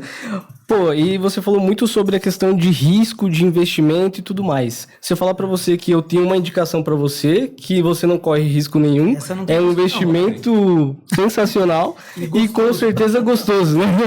Você quer ter um investimento que você não vai se arrepender, não vai correr risco nenhum? Casa da Pizza, melhor pizzaria aqui da região, melhor rodízio aqui. Né? O Manu pode falar um pouquinho mais aqui, né? Nós conhece bem, né, Manu? Tô louco. A gente foi lá com o Ricardo lá e conversa vai, conversa vem. Começamos a competir pra ver quem comia mais. E foi maravilhoso. Pô, já fica difícil aqui agora falar com água na boca, né? Então, já tomou o estúdio. Galera, Casa da Pizza, melhor pizzaria aqui da região, melhor rodízio. Então, se você não conhece, tá perdendo tempo, né? E lá, com certeza, vocês não correm risco nenhum, porque é a Casa da Pizza... um ponto também legal pra falar, cara, um ambiente super gostoso pra levar a família, sabe? O atendimento lá da galera, muito bom. É um ambiente gostoso pra você levar a família aí sábado, domingo. Vale a pena. Tem qualidade e o ambiente é familiar. Ó, essa pizza aqui, hein? Não, e outra, detalhe, tá? Lá no rodízio você... fica até besta, né? Do quão rápido vem o rodízio, não é aquele rodízio que você fica esperando, não. Falando, pelo amor de Deus. Se você pedir em 2 minutos, já tá lá na sua mesa lá já também. E o atendimento sensacional, a galera trabalhando ali. É muito bom. É só isso que eu tenho pra dizer. Pro Ricardo, pra galera. Tamo junto. Já a gente ataca, tá? Opa, só pra não ficar com o orégano aí no ambiente e tal, a gente já ataca. Embora eu gostaria de comer agora, mas... complicado. Cara, então, mas sobre o Bitcoin... Entrando nessa parte de risco, de criptomoeda, né? Um pouco disso tudo. O mercado financeiro, ele é um mercado que, por si só, vende a parte de segurança. E a segurança que eu digo é o quê? Você precisa investir para qualquer imprevisto que pode acontecer a nível mundial, como uma pandemia, por exemplo, você tem um dinheiro trabalhando para você, né? Seria basicamente essa visualização que... É por aí sim. Eu brinco, né, com alguns colegas que assim, São alguns colegas, inclusive empresários. Eu falo para eles assim, ó, hoje você ganha dinheiro quando você está acordado. Você precisa aprender a ganhar dinheiro quando você está dormindo. Boa essa, hein? Legal, hein? Porque o que acontece? O mercado financeiro, eu vou te dar um exemplo simples, tá? Vamos pegar o CDI. O CDI é calculado todo dia útil. Então, cara, segunda-feira, dia útil, você tem um dinheirinho investido lá no seu banco, na sua corretora, vai pingar um CDIzinho ali, entendeu? Então, todo dia útil, bacana. Aí você tem um produto como ação, né? Então, você, sei lá, é um papo mais complicado, mas vamos supor que você comprou ações de boas empresas. Pô, você tem um time inteiro, cara, uma empresa inteira, com um presidente, com analista, com o pessoal do operacional. Cara, o pessoal tá lá, tem empresa que roda 24 horas por dia. Não é brincadeira, não. Realmente. Né? Você tem um time inteiro trabalhando por você e você aqui, ó. Pô, tranquilo, comendo uma pizza, tá? Então, assim, é uma parada que quando você entende, você se vicia. Porque você fala assim, pô, legal, se eu juntar um dinheirinho ali, vai ter um povo todo trabalhando para mim, né? Entendi. E vai cair um dinheirinho na minha conta ali. Só que, o que eu falo para vocês? Os produtos, né? Assessor chama investimento de produto, né? Porque pensa que eu sou eu sou o cara que vende para vocês esses produtos, né? Então, assim, os produtos, as ações, os CDBs, etc. Depois a gente pode até falar sobre essas coisas. Tudo tem risco, pessoal. Não existe nada que não tenha risco. Afinal de contas, é o seguinte: a partir do momento que você está vivo, você está assumindo um monte de risco. Né? Eu às vezes fico impressionado. Não vou falar de tragédia, mas eu vou falar, pô, você está andando na rua, tropeça, bate ali, se arranha todo. Pô, é um risco que você tomou, né? Você tá no trem, naquele trem lotado, tem aquela... entre o trem e a plataforma. Vão, né? Vão ali. Cara, você vacilou ali, tá olhando pro teto. O maior medo do brasileiro, cair entre o vão e o trem e a plataforma. Eu já vi isso acontecer. Eu também, infelizmente. Pô, é mais comum do que parece, né? Então, assim, você tá vivo, você tá correndo risco. E no mercado financeiro não é difícil. Você investiu, você está correndo algum tipo de risco. É porque as pessoas associam risco só com perder dinheiro. E muitas vezes você olha para o seu investimento e fala assim, tá vendo? Eu não perdi dinheiro. Será que não? Que é aquele papo da inflação. Sim. Se olhar o número no detalhe, né? É verdade. Vou dar um exemplo. Que entra na educação. Poupança, cara. Eu acho que hoje deve estar meio pau a pau a poupança, mas assim, na época que a inflação disparou para 10% ao ano, a poupança estava perdendo para a inflação. Caramba. Então, quer dizer, você foi esperto, você foi disciplinado, falou, não, vou montar minha poupancinha aqui, vou colocar, sei lá, meus R$100 aqui para render na poupança, R$1.000, R$1 milhão. Poupança vocês não imaginam assim, a variedade de cliente que tem na poupança. Aí você foi esse cara, colocou o dinheiro lá na poupança, tal, tá tranquilo, né? Pô, meu dinheiro está rendendo, mas está rendendo menos do que a inflação. Então você vai ao supermercado depois e aquele seu dinheiro que você colocou para render na poupança não está valendo de grande coisa. Exatamente. Então, assim, você acabou perdendo dinheiro, entre aspas, né? É um risco que você correu. Você perdeu para a inflação. É um risco. Então, assim, é muito doido você pensar que o mercado financeiro resolve vários problemas para as pessoas, mas que tem uma série de outros problemas que podem ficar escondidos se a pessoa não souber o que ela está fazendo. E aí entra o trabalho de bons profissionais que vão te orientar, etc, etc, né? Sim, entendi. Então... E até uma dúvida que surgiu aqui enquanto nós estávamos conversando é como que você guia também, no caso, aquele empresário que ele começou uma empresa e aí tem muito aquela visão, né? A empresa, para se consolidar de fato e parar de correr tantos riscos, ela precisa estar vivendo há 5 anos. Né? Então, ele acaba dividindo ali o momento em que ele começa a investir na empresa dele, de certa forma, em produto, em material, em máquina, enfim. Ele começa a aumentar o capital dele. Qual que é o momento que você indica para aquele empresário começar a olhar para o lado de investimento? Porque no primeiro mês, no primeiro ano, ele não vai olhar para o investimento ali, né? Eu até colocaria um ponto que é muito importante... antes de começar essa discussão, mas tem um ponto que é muito importante. O empresário, no Brasil inteiro, em todas as classes, mistura PJ com PF. Sabemos bem, né? Exatamente. Então, assim, eu já tive conversa com um cara que o caixa da empresa dele tava tudo em ações. E eu achei aquilo maluquice, porque a ação, gente, é doideira. Sobe, desce toda hora, né? Você falou, né? As barrigadas e tal. Exatamente. Tudo, né? E por que me preocupou isso? Porque, assim, quando você é empresário, você tem uma série de obrigações que, se você não cumpre, pode te dar até problema na justiça, né? Trabalhista e tal. Exatamente. Então, quando você deixa o caixa num negócio que fica oscilando toda hora, vai saber se no mês seguinte você vai ter aquele dinheiro para honrar com seus compromissos, né? Então, tem esse detalhe. Mas por que isso acontece? Fui conversar com um cara, né? Sim. O cara falou, não, então esse dinheiro que é ações é dinheiro meu, não é da empresa. Mas eu deixo aí na empresa, entendeu? Então são os esquemas que a gente sabe que tem, entendeu? E eu não sou o cara, não sou o contador que vai dar uma aula para ele. Não, cara, sim, não tá certo o que você tá fazendo, tá? Mas você quer investir esse caixa? Então tem essas opções. Minha empresa tá rica, minha empresa tá pobre. O cara exatamente. Por aí mesmo. Era trade, né? O cara, Não, tem, assim, gente, tem maluco pra tudo, tá? Primeiro de tudo, minha opinião. O cara vira pra mim, empresário. A gente conhece alguns. Empresário, pô, eu não gosto de correr risco. Você tá doido, velho? Você é empresário. Não faz nem sentido, né? A partir do momento que você abriu a empresa... eu não gosto de correr risco, você tá me tirando, né? Você pode falar assim, pô, eu não gosto de correr risco no mercado financeiro, tentar ser específico, né? Sim. Tá bom, pode até ser.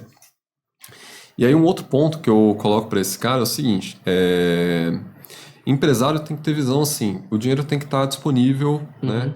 Não precisa ser uma disponibilidade imediata, assim, né? Você pode ter ali um valor que... Não, então, ó, eu tenho 6 meses de operação da minha empresa investido. Tem cara que chega nesse número. Sim. Tem cara que chega... Eu já conheci cara que ele chega no ano inteiro.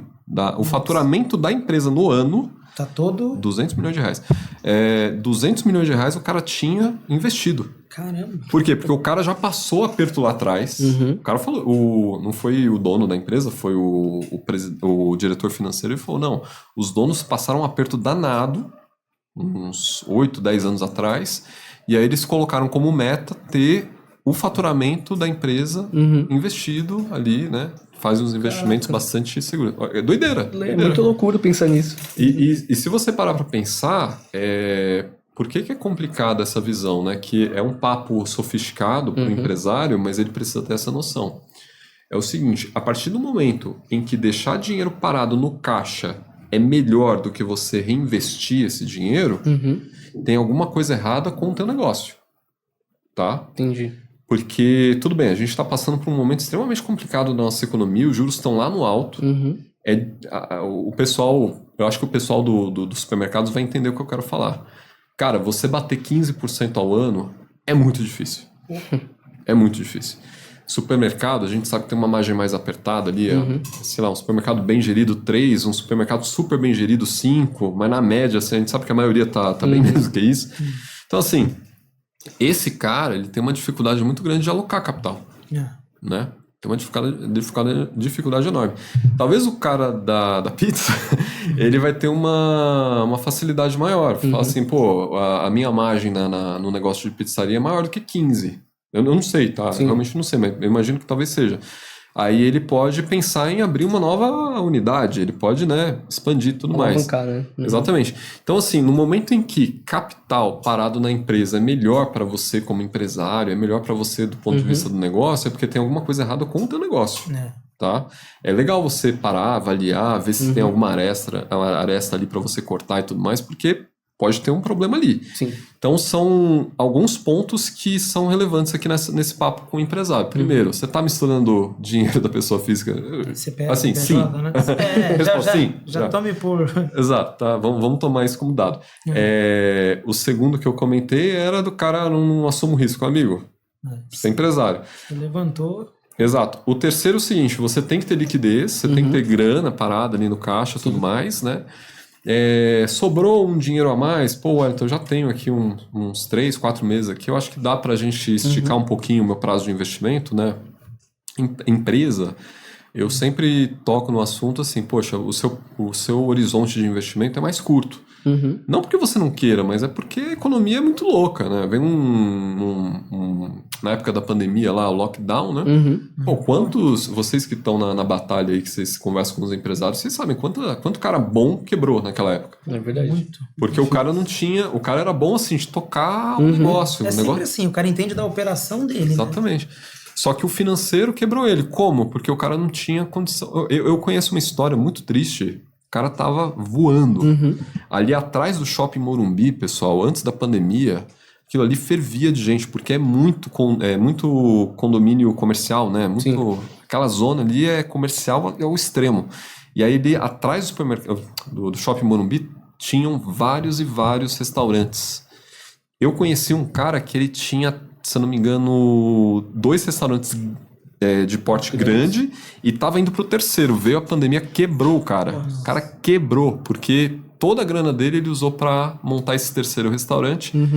Imaginando, pô, meus 2 restaurantes estão bombando. O terceiro vai abrir, mesmo que ele vá meia boca... pode acontecer, né? Aquele negócio. Pandemia, quebrou o cara. A pandemia veio para dar uma lição em todo mundo, né? E assim, eu acho que do ponto de vista financeiro, ensinou muita gente que caixa é rei.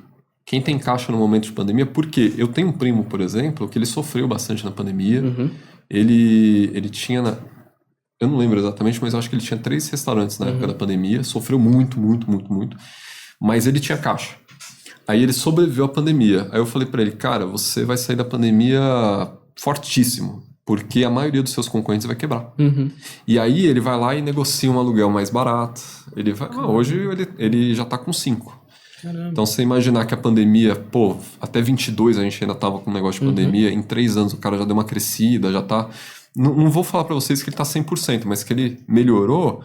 Então, assim, bacana demais, entendeu? Mas o cara tinha caixa. Você levantou esse ponto hoje inclusive, né? Um abraço ao Rafael, aí nós tivemos um bate-papo bem legal, né? Ele é do segmento de ferragens e ele levantou justamente esse ponto. Por ter uma gestão de caixa muito bem feita, na pandemia foi um divisor de águas para ele, porque ele tinha 16 colaboradores, ele tinha, vou colocar dessa forma, mas é como se fosse 3 operações ali rodando, e ali estava começando a tomar um risco muito grande. Veio a pandemia, foi um momento que ele falou que ele conseguiu ter um suporte ali de caixa, foi um momento em que ele analisou todo o quadro colaborativo dele, e hoje ele tem 5 colaboradores, com uma operação tão parecida. Hoje ele diz que a empresa está super consolidada, a dor de cabeça que ele tem de gestão de pessoas ele já não tem mais. Né? Então ele falou que foi um divisor de águas. Então quem tem caixa é rei, igual você falou. Exatamente. E as oportunidades surgem em todos os setores. Assim, vamos lá, eu sou economista, vamos falar um pouquinho de economia. As crises, elas surgem para limpar o mercado. Tá? No capitalismo, né? Assumindo essa ideia assim, do empreendedor, cara, o que é a crise? Ela limpa o mercado daquela galera que não estava fazendo um negócio bem feito. Entendeu? E aí é um risco muito grande quando isso acontece. Primeiro porque, de fato, você vai ter desemprego pra caramba. Aí o governo fica maluco tentando fazer a economia girar e a economia não gira. E aí eles inventam um monte de besteira que, enfim. Exatamente. Cobra mais imposto, enfim, é uma loucura. Mas o ponto é o seguinte, uma crise limpa o sistema para que novas empresas surjam. Não estou falando melhores nem piores, estou falando assim, novas. Então, um empresário que estava ali, naquele momento de crise, organizado, ele sai muito mais forte, como eu comentei, né? E uma das coisas que acontece bastante nas crises é o cara conseguir, por exemplo, comprar um imóvel comercial por um preço bem mais interessante, entendeu? O cara consegue comprar uma empresa por um preço mais interessante. Que é a oportunidade que você falou. Né? São as oportunidades. Cara, é impressionante. Você, assim, aquela velha frase, né? Tem muita gente chorando e tem um cara vendendo lenço. Né? Então, assim, você se posicionar com caixa bem trabalhadinho, sempre vai te pagar bons resultados. Lembra que eu estava falando daquele cara que ele mantém um nível de caixa relativamente alto? Se ele tiver como objetivo aproveitar um cenário de crise, talvez seja uma exceção interessante à regra. O cara tá ali excessivamente alto em caixa, né? Mas o cara tá ali por quê? Não, Wellington, quando surgir a oportunidade eu vou comprar um concorrente, etc, etc. Pô, legal, se essa é a tua visão, você é um cara de uma visão de longuíssimo prazo. Legal. Parabéns pra você, entendeu? Aí eu tiro meu chapéu. Esse é aqueles tubarões do mercado, né? Eles chegam a dizer que quando tem sangue nas ruas é a hora de comprar, né? Que é a escola dos grandes aí e tal. Wellington, aproveitando, falando aí de limpeza, achei legal a analogia de podar. A gente até falou ali em off, mas eu vou perguntar agora que eu acho que é mais pertinente. A quebra do Banco Master, cara. Falando de limpeza, de podar, o que aconteceu na sua visão? Eu dei uma lidinha aqui agora, eles falam de CDBs em reais, de carteiras de crédito falsa. Como é que foi isso aqui? Hoje você discutiu com alguém a respeito? Na verdade, assim, desde que eu entrei na assessoria que corre um rumor de que o Banco Master fazia operações mais arriscadas, né? Tinha alguma coisa diferente ali no Banco Master. Por quê, pessoal? É o seguinte, vou dar um exemplo aqui do cara que vai comprar um iPhone.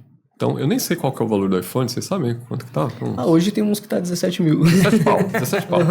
Então você tá lá, o iPhone de última geração, 17 mil reais. Aí você vai na loja A, 17 mil. Na loja B, 16.800. Na loja C, 17.300.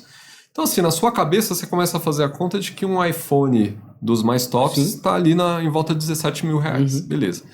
Aí você tá andando na rua, tal, vê lá um anúncio no ponto de ônibus falando, eu vendo o iPhone mais top que tem por 6 mil reais. Cara, no mínimo você tem que acender um sinal de alerta na sua cabeça e falar assim, não, peraí, isso aí pode ser um golpe, entendeu?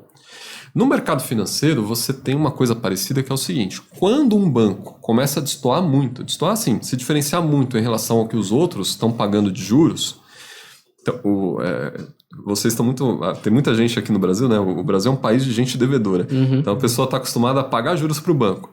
Só que quando você investe, é o banco que te paga juros, né? Então assim, se o banco está falando assim para você, Wellington, eu vou te pagar 15,5%, 16% de juros, é a média, você fala assim, bom, o mercado está nessa média aqui. É a prática de mercado. Exato. Aí tem um banco pagando 18%. Wellington, de 16 para 18 não é muito. Se a média tá em 16, gente... Que ainda naquele papo que você falou, do 0,5%, né? Qualquer 0,5% já... É só você pensar de uma forma bem simples, cara. Banco é assim, ó. Banco é assim. Banco não dá nada, né? Banco não te dá nada. Cara, se ele tá... Se o CDI... Depois a gente pode até falar mais assim, mas tem umas siglas no mercado, gente. Desculpa, tá? É que é letra... sopa de letrinhas, né? Sim. Seu espaço. Mas assim, cara, o CDI é o custo do dinheiro pro banco, tá? Então, assim, como assim, Wellington? É o mínimo que o banco vai pagar para ter acesso a um determinado recurso. Aí ele pega esse recurso e empresta para outras pessoas. Tá? Então, assim, se o CDI está em 14,9, para ser bastante específico, está em 14,9, se eu estou pagando 18 para o investidor na ponta final, eu já estou pagando muito caro. E lembrando o seguinte, para eu emitir esse título a 18%, eu tive que pagar uma cacetada de gente para trabalhar para mim. Advogados, distribuidores, administradores, etc. Tem as taxas de fiscalização. Cara, eu tô pagando 18% para o investidor na ponta final, mas na verdade isso aqui me custou mais do que... Tem uma estrutura, né? Tem uma estrutura, exatamente. O que eu quero dizer com tudo isso? Qual que é a operação que você faz para justificar pagar 18% ao ano de rentabilidade, tá? Eu tô falando isso com a consciência tranquila de um cara que não gostava de operar Master, entendeu? Eu sempre operei outros bancos lá, né? Que a corretora, para quem não conhece, né? Corretora não tem só os produtos dela, é uma prateleira, como se fosse um supermercado. Você entra ali, tem de todos os bancos, até dos concorrentes. Não tem problema nenhum. Então, assim, tem até uma cliente minha que ela sempre me falou, Wellington, e o Massa? Eu falei, não investe. E ela, hoje ela me mandou mensagem, falou, ainda bem que você falou. Mas assim, por quê, gente? É estranho, entendeu? Pô, a taxa de juros já tá alta pra caramba, o cara tá cobrando mais alto ainda. Pra quem que ele vai emprestar esse dinheiro que vai ser capaz de pagar? De recuperar isso, né? Exatamente. A conta é simplesmente essa. O banco tá te pagando 18% ao ano, porque ele está encontrando na outra ponta alguém disposto a pagar muito mais do que 18% ao ano para ele. E aí, hoje, a gente tem uma visão que ainda está sendo investigada, né? Mas ao que tudo indica, nem essa ponta existia. Era uma fraude, né? Nossa. Mas é uma fraude muito complexa. É uma manobra. Eu acho que é mais... É uma manobra que, enfim, para simplificar, uma fraude, né? Mas é uma manobra contábil, né? Que estava passando. Só que o Banco Central, de forma... a investigação ainda vai chegar a essa conclusão, mas ao que tudo indica, o Banco Central, de uma forma muito inteligente, percebeu que tinha alguma coisa errada ali e resolveu dar um recado para o mercado. Falar, a gente não vai permitir que esse tipo de operação continue sendo realizada no mercado. Tá? Então, da forma como eu vejo, o Banco Central poderia ter feito vista grossa para tentar salvar a operação e não deixar um banco desse tamanho falir, poderia. Sim.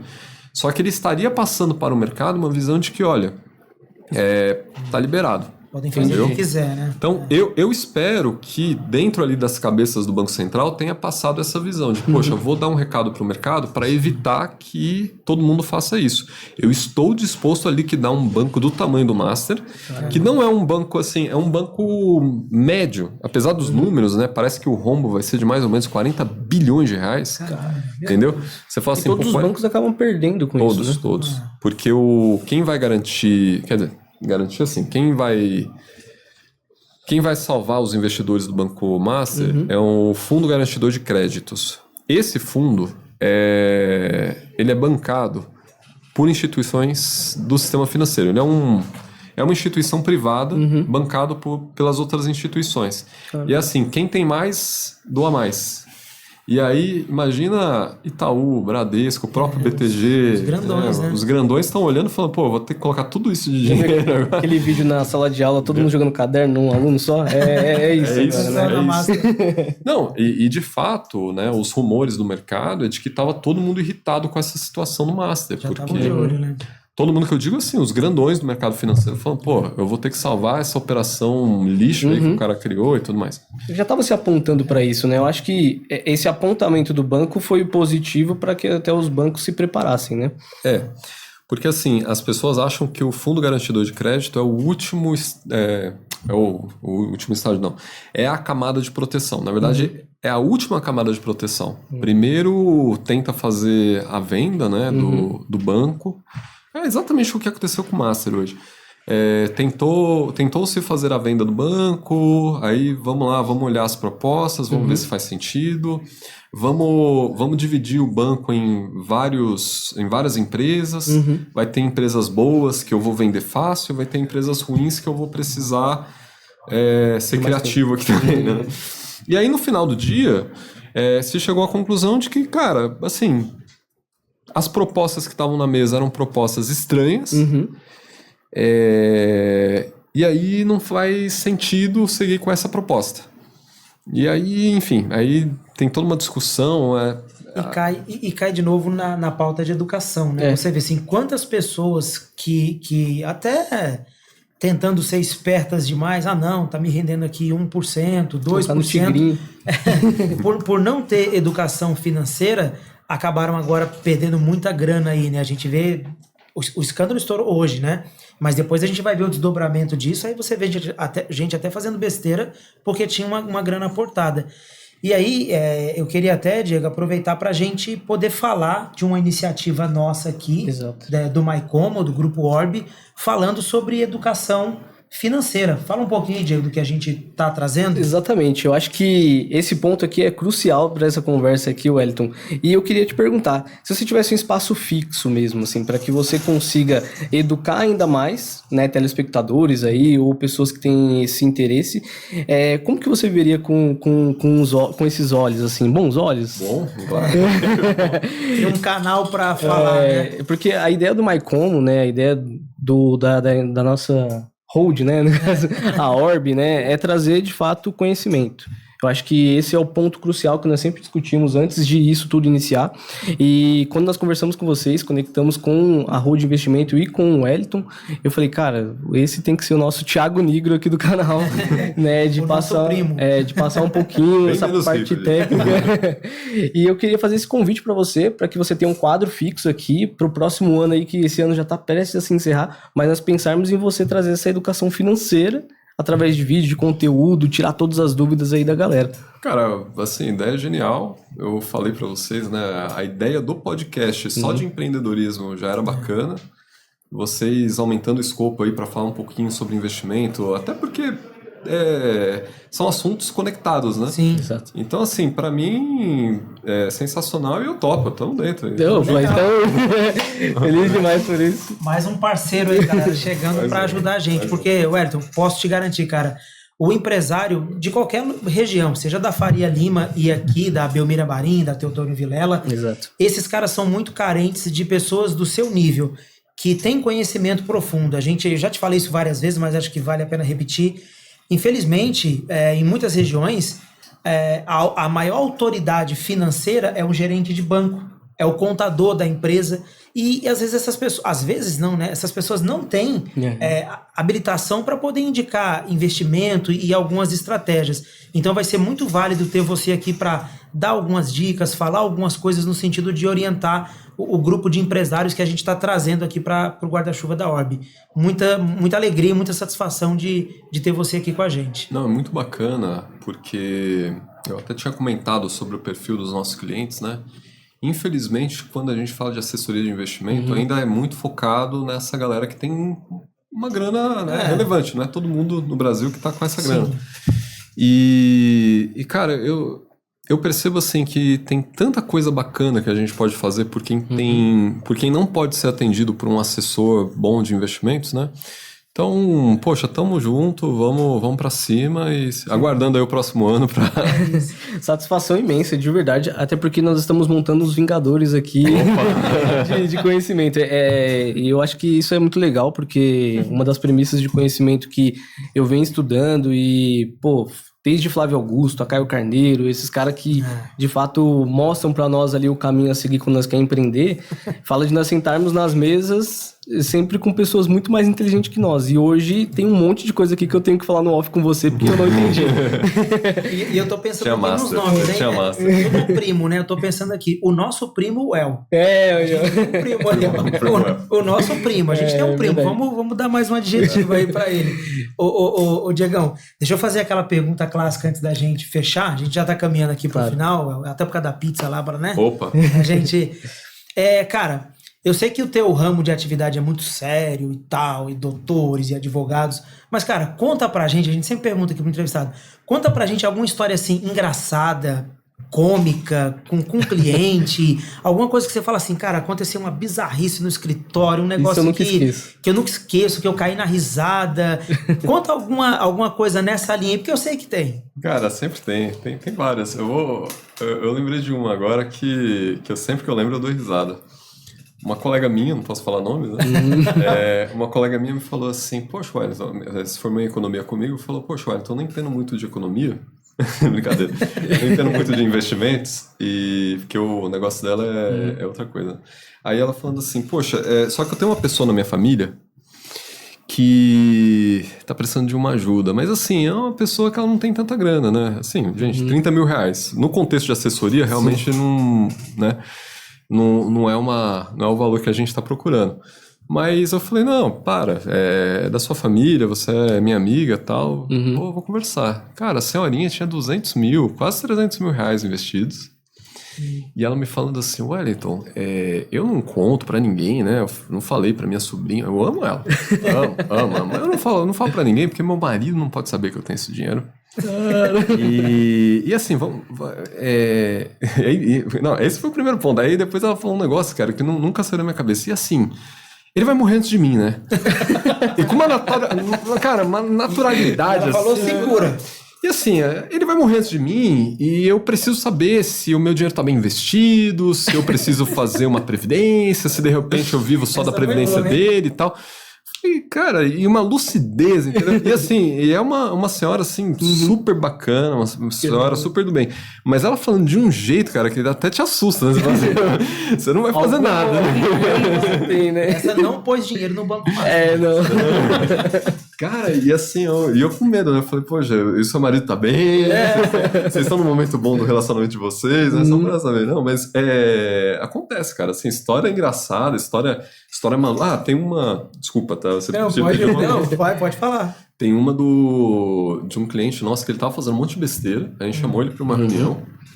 Aí ele, não sei o que eu sei fazer, que eu sei operar, porque assim, o cliente é soberano, ele pode fazer o que ele quiser, ele não precisa seguir o que eu falo. Então tá bom.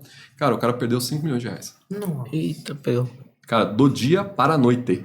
Brincando, né? Na internet Aí foi o tigrinho, não é possível. Porque o cara entra no mercado financeiro achando que é tigrinho. Vou fazer umas apostas aqui e tal, e a gente identificou, falou... Compra cara, três telas, uma cadeira gamer, né? E acha que... O cara acha que... E aí o cara teve esse prejuízo gigante. Por quê? Porque 5 milhões. Só que aí você vê assim, o cara tava com o ego lá no alto, que ele tinha acertado algumas operações, né? Porque o duro é quando ele acerta. Quando ele erra de primeiro, o cara desiste. Mas quando ele acerta... Se eu acertar, eu sou um gênio. Se eu errar, eu sou um idiota. O algoritmo ajuda, né? E aí o cara foi crescendo, foi ficando gigante, até uma hora que o mercado ensinou um negócio pra ele. Falou, amigo, ó, se fosse tão simples quanto você tá imaginando, tava todo mundo bilionário. Entendeu? E o mercado é extremamente complexo. E aí, meu amigo, pegou ele na curva, o cara perdeu 5 milhões do dia para a noite, em menos de 24 horas. Volta o cão arrependido. Então, só aproveitando assim, tem também assim, muita briga, você falou de dinheiro escondido, né, que a vozinha falou, de repente assim, vai lá o casal e naquela entrevista, né, que vocês têm que fazer para poder entender, e ali se descobre uma grana que o marido tem ou que a mulher tem. Você já pegou muita torta de climão por conta de grana alocada? Pô, mas como é que você tem tanto de dinheiro aqui? Não, que eu já peguei, assim, é porque quando tá... o cara sabe o que ele vai falar ou não, né? Quando tá a mulher ali lá. Mas assim, às vezes você sabe de coisas do cliente que nem a esposa sabe, se é que você me entende, entendeu? E vice-versa, tá? E outra coisa que acontece muitas vezes, né? É o cliente ter uma relação contigo que ele começa a abrir para você informações de assim, objetivos que não são só financeiros do cara. E aí você começa a perceber que o cara tá querendo ter filhos, tá querendo ter isso, e a esposa ainda não sabe. Então tem as coisas ruins, tem as coisas boas também, que o cara tá trazendo. Então é muito legal isso, sabe? É meio que psicólogo, sabe? Faz parte do momento íntimo ali, até às vezes, da família, né? Porque eu cuido do órgão mais sensível do ser humano, né? Que é o bolso. Não, e tem um estudo também, né? O tanto de casais que acabam se divorciando por causa de grana? De uma traição financeira, né? Que eles chamam. Nossa, é gigantesco. Wellington, agora um ponto que eu queria que você falasse um pouquinho pra galera, que você também é diretor de economia, na realidade, da ANEFAC, né? O que é a ANEFAC? O que você, né, no caso, tem de ação ali, de tomada de decisão hoje? Isso aí foi um prazer que eu tive de ser convidado pela ANEFAC para tocar a área de economia junto com a professora do INSPER, Juliana Inhas, que é ela que é a head, e eu sou o head adjunto. As coisas bonitas, né, que o pessoal coloca. Mas assim, a ANEFAC em si é uma associação, né, chama Associação Nacional de Executivos de Finanças, Administração e Contabilidade. Então, bastante gente que pode fazer parte ali, né? E o que eu acho mais bacana? A gente conversa diretamente com os diretores financeiros e presidentes de grandes empresas brasileiras, tá? Na verdade, tá aberto para todo mundo, quem quiser fazer parte. Mas os prêmios, né? Geralmente a gente dá prêmio, assim, para empresas gigantes. Eu tive a oportunidade de dar um prêmio para a Riachuelo, uma empresa que talvez vocês não conheçam, mas chama Eneva, que é uma empresa que fatura mais de 10 bi ano. É enorme. Mas assim, cara, são empresas gigantescas e aí, como o Head de Economia lá tem um podcast, mas é um podcast de novo, é um podcast bastante técnico, né? Legal. Onde a gente fala de economia, só que é um assunto assim, cara, eu quero relacionar a economia com o dia a dia dos nossos executivos. O que vai ser interessante para eles ouvirem. Entendi. Então, a gente teve um aí que foi assim hoje está em voga esse nome, né? Masterclass. Foi uma masterclass sobre reforma tributária. Que as pessoas talvez não saibam, mas a partir do ano que vem já tem algumas obrigações ali da reforma tributária. A gente chamou um sócio de uma consultoria gigantesca chamada KPMG, e ele deu essa masterclass lá pra gente. Então, 2 economistas entrevistando alguém para falar sobre esse tema extremamente relevante para a economia e para o dia a dia dos executivos. No caso, é você e a... E a Juliana Inhas, que é professora do INSPER. E aonde que a galera encontra, no caso, esse podcast, para eles conseguirem assistir e acompanhar também? Pode procurar lá no YouTube Radar de Economia, ANEFAC. Legal, vai estar aqui tudo na descrição. Show de bola. Então a galera vai seguir lá. Tem Instagram também deles? Tem o Instagram da ANEFAC, que é aí fala ANEFAC. de tudo, exatamente. Perfeito. Não só do podcast. Então, acho que foi isso, né? Nós chegamos ao fim dessa entrevista que tinha muito mais assunto ainda pela frente. Muita coisa pra gente trazer. Da minha parte, foi uma satisfação estar aqui contigo. Tô muito feliz, de fato, de você ter topado essa parceria, que eu acho que tem muitos frutos aí pela frente. Legal. De fato, acho que tem muita gente que vai aprender, igual nós aprendemos aqui, só em 1h30, eu acho que, né? Que nós estamos aqui conversando. Quem dirá aí, tendo um quadro fixo aí pra galera consumir. Não, show de bola. É isso, meu irmão. Muito obrigado por ter vindo aqui, por ter dado essa aula. Foi uma masterclass pra gente. e vamos fazer uma coisa bacana aqui, soltar algumas pílulas de conhecimento pra galera. Você vai ser muito útil aqui no ecossistema. Obrigado, irmão. Cara, eu que tenho a agradecer. Contem comigo. Tamo junto. É isso aí. É isso, valeu. Galera, muito obrigado pelo episódio de hoje. Queria que vocês se inscrevessem em todas as nossas redes sociais, acompanhem o Wellington nas redes sociais também, a da ANEFAC e tudo mais. E é isso, galera. O MyCommon tem muita coisa aí para passar de conhecimento para vocês. É isso. E só mais um detalhezinho Com aqui certeza. importante, um detalhezinho não, um detalhezão aqui. Falar dos nossos patrocinadores, Nossa, beleza. falar aqui do Jogador Variedades, é uma loja de acessórios para celular. Você encontra a galera aí da Jogador Variedades no Terminal Varginha, no Terminal Grajaú. Precisou lá de um cabo, de uma capinha, de uma película. Jogador Variedades é o lugar para você deixar o teu celular nos trinks. Perfeito, vamos falar também da Pereiras Burger. Inclusive o Anderson já esteve aqui conosco, né? Inclusive foi um papo extremamente genial. Então, se você não acompanhou, já veja esse vídeo também. Agora o patrocinador oficial aqui também do nosso canal, que no caso é a Pereiras Burger, e junto com o Anderson aí por trás, né? É isso aí. Valeu! Um abraço. Valeu. Fechou. Valeu, irmão. Valeu. Obrigado, viu? Obrigado. Tamo junto. O papo rendeu, hein? Aqui é onde a mente da quebrada vira empresa. Bem-vindo ao My Como Pode.